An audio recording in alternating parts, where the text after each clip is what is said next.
First of all, let me ask you, I don't want to get too wonky here, but we've been hearing this talk of what they call a reverse Greenland, where Greenland still officially tied to Denmark, but no longer a member of the EU. What are your thoughts? Do you agree with Nicola Sturgeon that it's early days and Scotland could get its cake and eat it too? Yeah, the reverse Greenland case is interesting. For anyone that doesn't know, basically, when Denmark joined the EU, Greenland opted to come out of the EU. How would it work in this case, though? So the UK stays together. Scotland, Northern Ireland presumably remain in the EU while the UK comes out. And then you would have to have a hard border between Scotland and the rest of the UK. It seems very, very complicated. I'm sure there are very bright legal minds working on the implications of such a thing. I think it seems complicated. And let me ask you, when we heard Nicola Sturgeon's, because she was asked by one of the journalists, hey, what about the Spanish Prime Minister saying no way can there be a deal like this? He's worried about Catalonia. Is it dead in the water, any of this talk?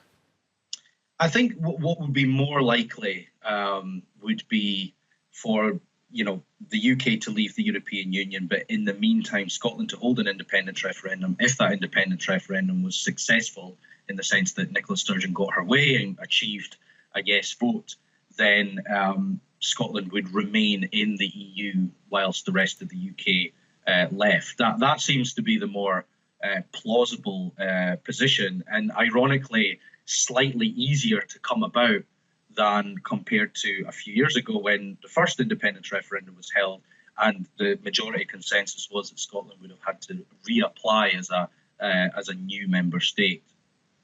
Nicola Sturgeon, she said at the press conference, if the only way to protect our relationship with Europe is independence, we'll have to look at that option.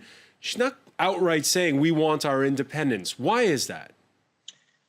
There's probably a number of reasons for that. I mean, in terms of the European politics, she's probably playing a bit of let's wait and see. We don't really know what the UK government's going to do because there's obviously leadership contests going on there. David Cameron doesn't want to trigger Article 50 to begin the formal process of leaving the European Union. But also, if we think about politics in Scotland back home, Nicola Sturgeon only wants to have a second independence referendum if she knows that she can win it.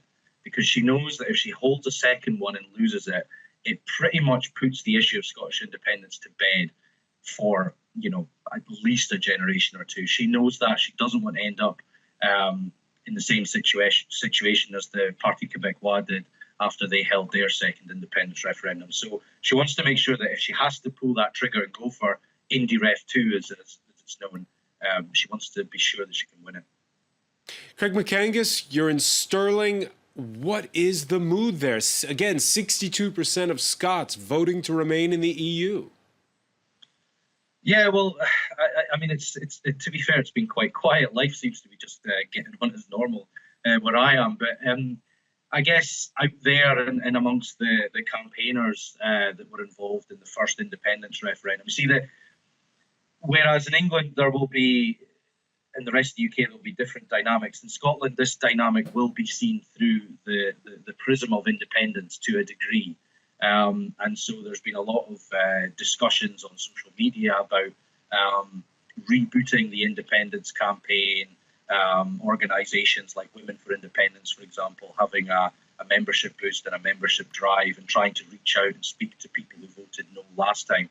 So the pro-independence movement will be warming itself up again and becoming active. The interesting thing here, and what I find interesting, is who would lead the pro-UK campaign this time around.